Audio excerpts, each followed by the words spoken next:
जितेको जिते चाहिँ मर जाने अरू त कहिले दुर्गन्धा प्रार्थी सौरेनी सौरेनीको प्रागण्य भइसकेको छ। आगामी 17 अप्रेलको दिन केवल चिन्हमा भोट दिएर विपुल मतले जिताइदिनुहोस्। सम्पूर्ण सौरेनीवासी गोर्खाल्यान्ड प्रेमी दाजुभाइ दिदीबहिनीहरूलाई अनुरोध गर्दछौँ।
जय गोर्खा जय गोर्खा।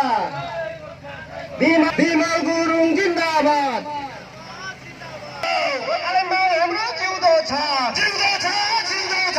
गोर्खाल्यान्डमा हाम्रो जिउँदो छ, जिउँदो छ, जिउँदो छ।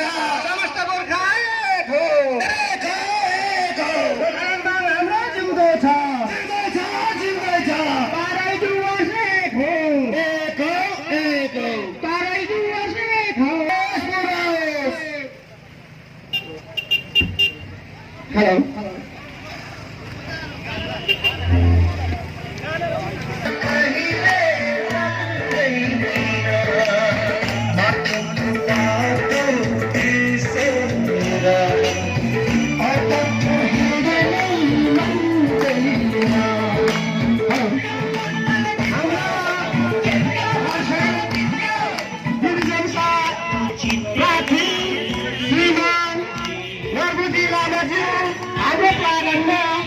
उपस्थित भइसक्नु भएको छ।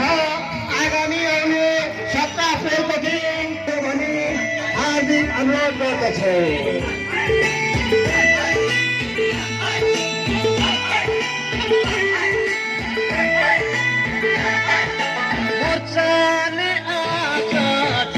हाम्रा प्रार्थी श्रीमान नरबुजी लामाज्यूको सौरेनीको प्राङ्गणमा आगमन भइसकेको छ। आगामी 17 अप्रेलको दिन केवल चिन्हमा भोट दिएर विपुल मतले जिताइदिनु हुन सम्पूर्ण गोर्खाल्यान्ड प्रेमी दाजुभाइ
17 अप्रेलदेखि केवल चिन्हमा भोट दिएर हाम्रा प्रार्थी श्रीमान रघुजी लामाज्यूलाई जिताइदिनु हार्दिक अनुरोध गर्दछौँ। श्रीमान रघुजी लामाज्यूको सहयोगीको प्रागण्य आगमन भइसकेको छ। जाति र अस्तित्वको बचाउनको निम्ति आगामी 17 अप्रेलदेखि केवल चिन्हमा भोट दिएर सम्पूर्ण गोर्खाल्यान्ड प्रेमी दाजुभाइ दिदीबहिनीहरूले विपुल मत दिएर भोट जिताइदिनु हुन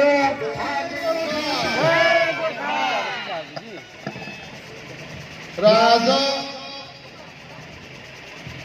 हुन गइरहेको 21औं विधानसभाको चुनावको यो चुनावी सभामा हामी उम्मेदवार श्री नरमुजी लामालाई लिएर यहाँ सौरी बजारमा हामी आइपुगेका छौँ र यसपालिको चुनावमा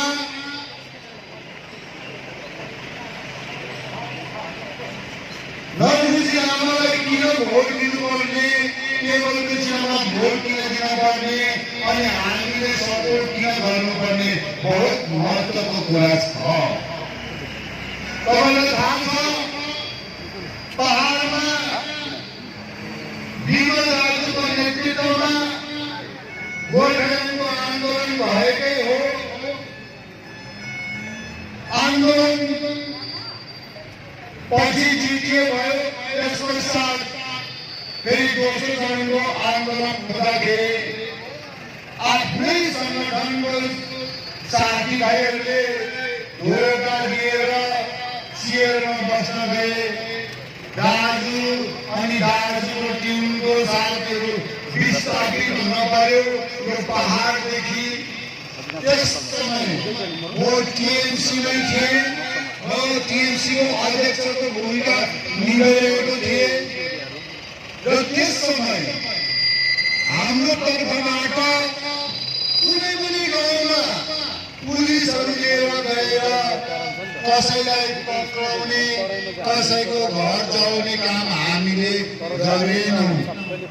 जो 1986 सालमा जिएलएफ र सिपिएमको जिएलएफले गोर्खाल्यान्ड मागेको सिपिएमले विरोध गरेको आपसमा मारामार हुनु पर्यो, 1200 जनाको शहीद हुनु पर्यो।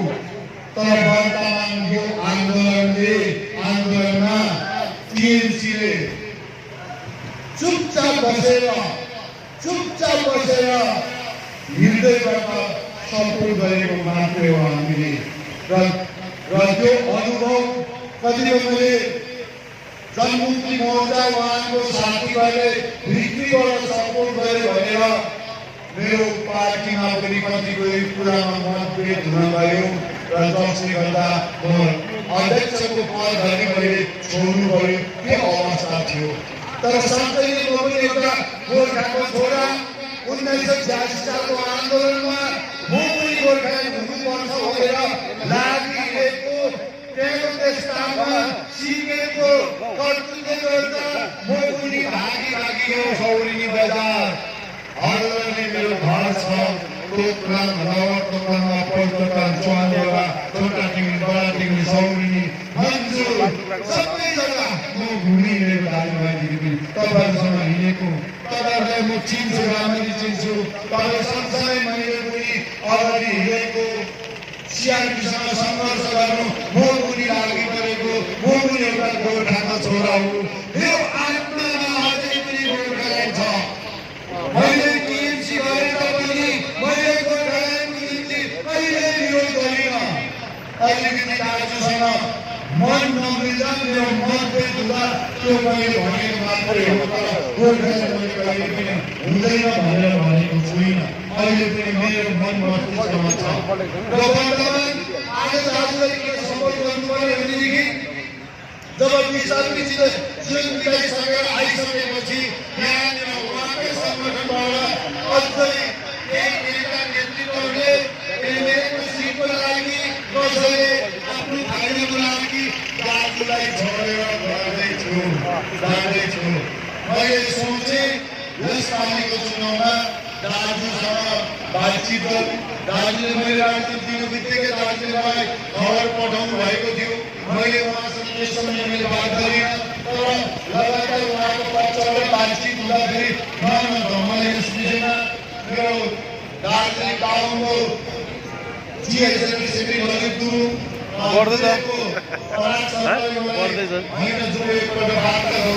हाम्रो ग्याङमा आउँछ सर, हाम्रो ग्याङमा सामेल भएको म अहिले पनि गोर्खाल्यान्डप्रति समर्पित छु, तर समयकाल परिस्थितिले म नआउँदा यहाँनिर विस्थापित आउने अवस्था हुने थिएन र कतिपय राज्य सरकारले पनि धेरै केस लगाएकोले गर्दा मैले बाध्य भएर आउनु पर्यो। तर मेरो मन मस्तिष्कमा अझै पनि गोर्खाल्यान्ड छ भन्ने कुरो जुन चाहिँ उहाँले इमान्दारीपूर्वक राखिसकेपछि मैले पनि सोचेँ होइन यसपालि जब आपत पर्दैछ दाजुलाई सँगै खटे साथीहरूले छोडेर लागेछ भने मैले सपोर्ट गर्दा दाजुको हात बलियो हुन्छ, गोर्खाल्यान्डको मुद्दा जीवित हुन्छ भनेदेखि मैले सपोर्ट गर्नुपर्छ भनेर त्यो दिन मैले निर्णय लिइसकेपछि र दाजुलाई भोलिपल्ट म अब प्रेस स्टेटमेन्ट भोलिको दिन दिएर तपाईँलाई पुनः सपोर्ट गर्दै नभएर जग्गा जग्गामा म गएर खटिदिन्छु, प्रचार प्रसार गरिदिन्छु भनेर मैले त्यो दिनदेखि लागि परेँ, त्यो बेलादेखि म लागि परेको छु। र अब के भन्न चाहन्छु भनेदेखि विमल दाजु मान्छे गोर्खाल्यान्ड मुद्दाबाद छ, यो चुनाव जित्ने गोर्खाल्यान्ड मुद्दाबाद छ। गोर्खाल्यान्डको मुद्दालाई हामीले फेक्नु हुँदैन। नरेन्द्र मोदीले दिएको चामल र 1500 पैसामा यो मुद्दा साट्नु हुँदैन है दाजुभाइ दिदीबहिनी। जब जब कुरा गरिन्छ हामीलाई चामल दियो, पैसा दियो, त्यो पैसा र चामलले अब गोर्खाल्यान्डको मुद्दालाई हामीले साट्नु त तपाईँले त्यतिलाई भोट त दिनु, 3 पल्ट एमपी बनाएर जिताउनु भयो। गोर्खाल्यान्डको कुरा छोडौँ, तर 11,000 गोष्ठी दिन्छु, यो पालि दिन्छु भनेको चुनावै दिन्छ, यो पालि दिन्छु, यो पालि दिन्छु भनेको छ। अहिले पनि त्यो गर्न सकेन। ठिकै छ, गोर्खाल्यान्ड टाढो भयो भने किसानले हातमै थियो दिन सक्थ्यो, स्पेसली दार्जिलिङको लागि दिन सक्थ्यो, कालिम्पोङको लागि दिन सक्थ्यो, खरसाङको लागि दिन सक्थ्यो, सिक्किमको लागि दिन, त्यो पनि दिएन। र बिजेपी सरकारले ढाँटेकै गर्दै आयो, अहिले पनि ढाँट्दैछ। अब फेरि 24 अगाडि भन्दैछ, फेरि 24को चुनाव लोकसभाको चुनाव आउँछ, फेरि भन्दा आउँदो चुनावमा म दिन्छु। दाजुभाइ दिदीबहिनी, मेरो माता पिता तपाईँले बुझ्नुपर्छ, बिजेपी सरकार आइसकेपछि एनआरसी ल्याउँछ, एनआरसी ल्याउँदाखेरि आसाममा 20 लाख गोर्खाको स्थापित हुनु पर्यो, भोटर हुनु पर्यो। अहिले बिजेपीले भन्दैछ भएको छैन भनेर भन्दैछ, प्रेस मिडियामा भन्दैछ, अहिले पनि नेटमा आइरहेको छ। त्यो मात्रै नभएर मान्छेले उपहार गरिरहनु थालिसके, तिनीहरू चाहिँ नेपालको हो है भनेर। र त्यसले गर्दा बुझ्नुपर्छ दाजुभाइ दिदीबहिनी, तपाईँ र हामी आज सबै दिउँ, भोलि एनर्जी राख्नु जी भोटरमा पर्ला, त्यो असुविधा हुन सक्छ। सबैले हामीले बुझ्नुपर्छ, समयमा बुझ्न सकेन भनेदेखि सायद पछाडि पछाउनु सिवाय केही हुँदैन। र अर्को कुरा, जनमुक्ति मोर्चाको उहाँहरू सिधै उहाँहरू कुर्सीमा आउनुभयो। अहिले कुरा सुन्दैछ जलाउनेलाई भोट दिने कि बनाउनेलाई भोट दिने भनेर भन्दैछ। अचम्म लाग्यो, जलाउनु सँगै थियो, आन्दोलन त सँगै गरेको होइन, त्यसैले आन्दोलन सँगै सकिरहेको। र अहिले दुधको साक्षी बिरालो भनेको जस्तै क्या, कति चुवा खाएर हजमा गएको जस्तै साथीहरूले मतलब एकदम क्लियर सबै भएको छ भन्ने कुरा उहाँहरूले सोच्नुहुँदैछ। होइन, तपाईँले पनि आन्दोलन गरेको हो, सबैले आन्दोलन गरेको हो, यति हो।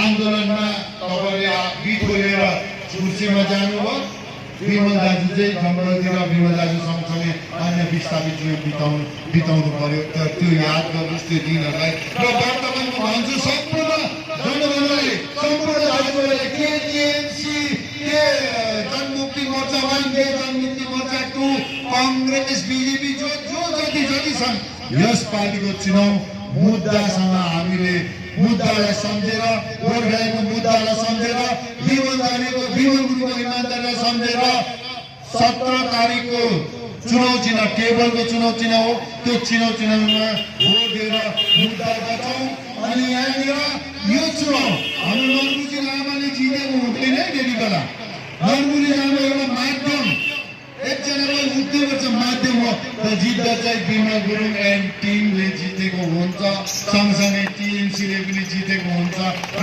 आशा भरोसा सधैँ तपाईँहरूसँग बिदा लिन चाहन्छु धन्यवाद जय गोर्खा श्रीमान राजेन मुखियाजीलाई धन्यवाद ज्ञापन गर्दै अब हामी हाम्रो प्रार्थी हाम्रो प्रिय प्रार्थी सरल प्रार्थी जुन प्रार्थीको माध्यमद्वारा हामी गोर्खाल्यान्ड चालिमको पक्षमा मतदान गरिदिने हामी आह्वान गर्दै हिँडेको छौँ ती प्रार्थीलाई उहाँको मुखाले बिन्दुबाट आजको यो जनपुरालाई सौर्य बजारलाई बस्तीलाई कमानलाई सबैलाई छोटो सम्बोधन गरिदिने अनुरोध गर्दछु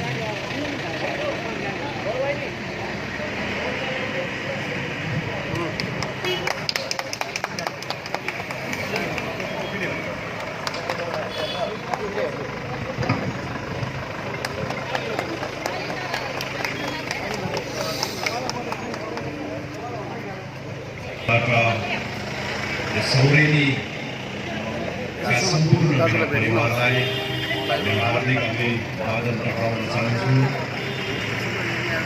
र यसरी आज हप्ता 10 दिन लगातार घुम्दै आउँदाखेरि हिजो मात्र म मिरिकमा आइपुगेँ र आज यो सौरेनीको प्राङ्गणमा घुम्दै आइपुगेँ यो सौरेनीमा जसरी तपाईँहरूले एउटा स्वागत गरिदिनु भयो यसको लागि म धेरै धन्यवाद दिन चाहन्छु मेरा पूर्ववक्ता राजेन मुखियाज्यूले तपाईँहरू समक्ष 2 शब्द राखेर गइसके उहाँले याथार्थको कुराहरू राख्नुभयो त म आज के भन्न चाहन्छु भने जसरी यो चुनाव आउँछ जान्छ यस्तो चुनाव हामीले कति पायौँ कति देख्नेवाला छौँ तर यसपालिको चुनाव चाहिँ हाम्रो लागि हाम्रो जातिको लागि एउटा ठुलो चुनौती भएको छ यो चुनाव मेरो जितको लागि होइन यो चुनाव मैले भन्दा ज्यादा जितेको चाहिँ गोर्खा सन्तानले जितेको हुनुपर्छ यो पहाडको सन्तान गोर्खेले जितेको हुनुपर्छ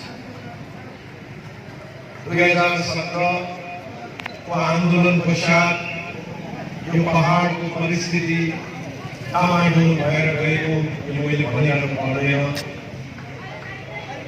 त्यस पश्चात 2-4 साथीहरू त्यो चेयरमा बसे हामीलाई भन्नु केही छैन तर मैले त्यत्रो दिन घुमिसक्दा जुन उहाँहरूको एउटा स्लोगन थियो डेभलपमेन्ट अनि यथार्थको राजनीति तर मैले केही पनि पाइनँ आज मिरिकको एउटा छुट्टै गरिमा छ त्यसमध्ये पनि सौरेनी बजारको सौरेनी क्षेत्रको एउटा अलग्गै गरिमा छ जसमा कमानले घेरेको बस्तीले घेरेको यो यति सुन्दर जग्गा तर यहाँनिर धेरै समस्याहरू छ भनेको मैले सुने सर्वप्रथम यहाँ पानीको समस्या छ जटिल समस्या पानीको त्यस पश्चात यहाँनिर ट्राफिक व्यवस्था अनि सबैभन्दा ठुलो यहाँ इन्डिभिजुअल सिक्योरिटी यहाँ दोकानपाट गर्ने सम्पूर्ण महानुभावहरूको सिक्योरिटीको यहाँनिर सवाल छ यहाँनिर एउटा पूर्ण रूपमा तपाईँहरूले आफ्नो कार्य गर्नु पाएको हुनुपर्छ त्यसले गर्दाखेरि म आह्वान गर्छु हामीले तपाईँहरूको आशीर्वाद पाए तपाईँहरूको भरोसा पाए हामी जितेर गए पश्चात हामी सर्वप्रथम यो सौरेनी बजारलाई एउटा मास्टर प्लान बनाएर कस्तो प्रकारले यसलाई सुन्दरीकरण गराउनु पर्ने हो भन्ने एउटा भिजन डकुमेन्ट्समा हामी काम गरेका हुन्छौँ। यो जग्गा एग्रिकल्चरले प्रचलित भएको जग्गा हो। यो जग्गा एग्रिकल्चर बेल्ट भएको जग्गा हो। यो जग्गा टी गार्डन्सले घेरेको जग्गा हो, जसमा टी गार्डन्स एउटा संसारमा नै दार्जिलिङ टी भनेपछि यति ख्याति प्राप्त उद्योग हो। त आज एउटा अनइम्प्लोइमेन्टको कुरा छ, विशेष गरी एजुकेटेड अनइम्प्लोइड। अब हामीले आफ्नो हिसाबले सेल्फ इम्प्लोइमेन्ट कसरी गर्नुपर्ने, हामीले सरकारबाट कति आशा गर्ने?